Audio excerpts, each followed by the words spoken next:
Hello guys, कैसे हैं आप सभी लोग। बहुत बहुत स्वागत है आप सभी का मेरे यूट्यूब चैनल पर। तो बने रहें आप मेरे साथ सुनी अनसुनी कहानी पर। तो चलिए आज की कहानी हम शुरू करते हैं। आज की कहानी का नाम है लालची लक्कड़हारे की कहानी। सोहनपुर गांव में रामलाल नाम का एक लड़का रहता था। वो अपनी जीविका चलाने के लिए गांव के पास के ही जंगल में रोज लकड़ियां चुनता और उन्हें बेचकर कुछ पैसे कमा लेता था।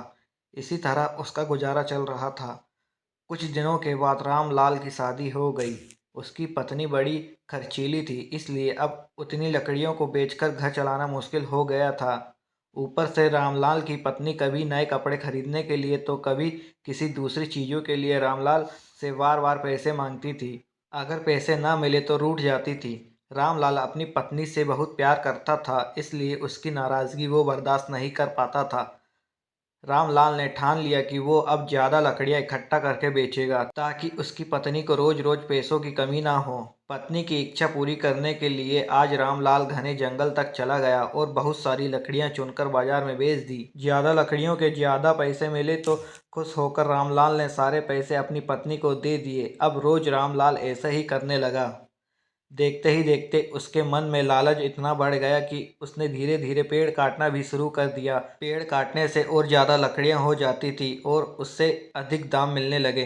लकड़हारा हर हफ्ते एक पेड़ काटता और लकड़ियां बेचकर मिलने वाले पैसों से अपनी पत्नी के शौक पूरे करता। अब पैसे ज़्यादा आ रहे थे तो घर भी अच्छा चलने लगा था। धीरे धीरे रामलाल ने पैसों को जुए में लगाना शुरू कर दिया। जुआ खेलने की लत ऐसी लगी कि रामलाल एक मोटी रकम इसमें हार गया। अब इस रकम को चुकाने के लिए रामलाल ने एक दो मोटे मोटे पेड़ काटने का फैसला लिया। जैसे ही रामलाल ने जंगल में जाकर अपनी कुल्हाड़ी को एक बड़े से पेड़ पर चलाने की कोशिश की तो उस पर पेड़ की टहनी ने हमला कर दिया। रामलाल चौंक गया, फिर उसे पेड़ की एक टहनी ने लपेट लिया। रामलाल कुछ समझ नहीं पाया कि यह सब क्या हो रहा है। तभी पेड़ से आवाज आई, मूर्ख, तू अपने लालच के चक्कर में मुझे काट रहा है। तू सारे पैसे जुए में लुटा देता है और फिर पैसे लौटाने के लिए पेड़ काटने आ जाता है।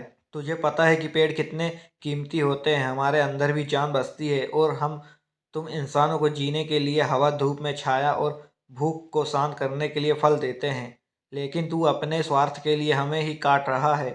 पेड़ ने कहा, आज तू रुक, यही कुल्हाड़ी मैं अब तेरे ऊपर चलाऊंगी। पेड़ की टहनी कुल्हाड़ी से रामलाल पर वार करने ही वाली थी कि वह गिड़गिड़ाने लगा। उसने माफी मांगते हुए कहा, मुझसे गलती हो गई, लेकिन मुझे सुधरने का एक मौका दो। अगर आप मुझे मार दोगे तो मेरी पत्नी का क्या होगा?